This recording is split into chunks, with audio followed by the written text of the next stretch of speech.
நமஸ்காரம். 1000 நாமங்கள் 1000 கதைகள் 332வது திருநாமம் வரதாய நமக. இறைவன் இருக்கிறான் என்பதற்கு என்ன ஆதாரம் என்று ஒருவர் வேதாந்த தேசிகனிடம் கேட்டார்.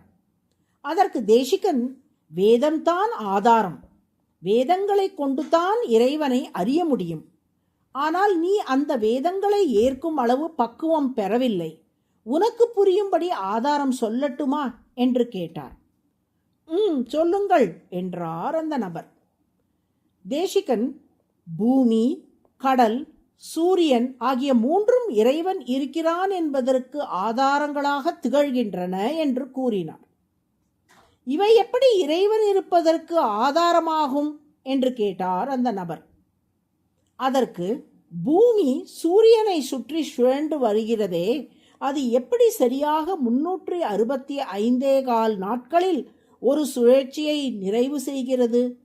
அந்த எண்ணிக்கை என்றுமே மாறுவதில்லையே. அதற்கு என்ன காரணம்?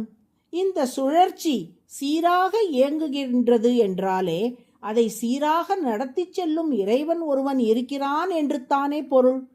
பூமியில் விதை போட்டால் முளைக்கின்றதே, அதை முளைக்க செய்வது யார்?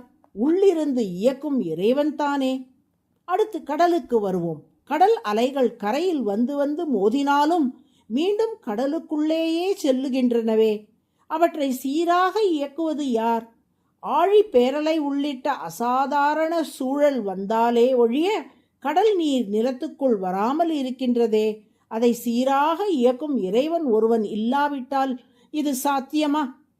சூரியன் ஒவ்வொரு நாளும் காலையில் கிழக்கே உதித்து மேற்கே அஸ்தமிக்கின்றதே, அதை இயக்குவது யார்?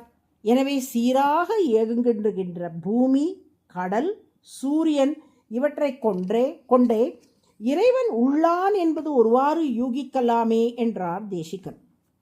இறைவன் இவற்றை எப்படி இயக்குகிறார் என்று அந்த நபர் கேட்டார்.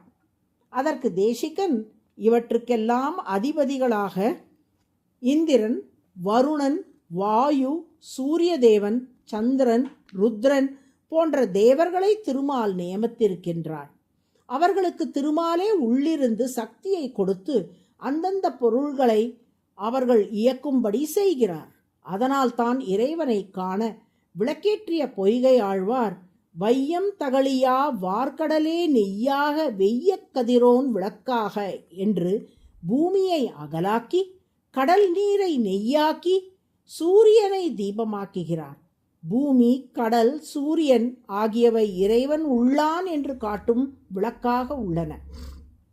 அது மட்டுமல்ல, இவற்றை இயக்கும் தேவர்கள் எப்போதும் திருமாலிடம் வரம் வேண்டி வந்தாலும் அப்போதெல்லாம் அவர்களுக்கு அந்தந்த வரங்களை அருளி வலிமையையும் தந்து அந்த தேவர்கள் மூலம் உலகின் இயக்கம் சீராக நடக்கும்படி செய்கிறார்.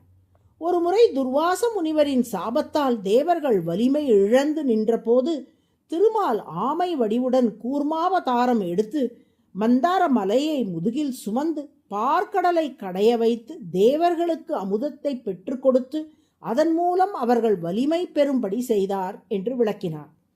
கேள்வி கேட்டவருக்கு மெல்ல மெல்ல இறைவனிடமும் வேதங்களிடமும் நம்பிக்கை பிறக்கத் தொடங்கிற்று.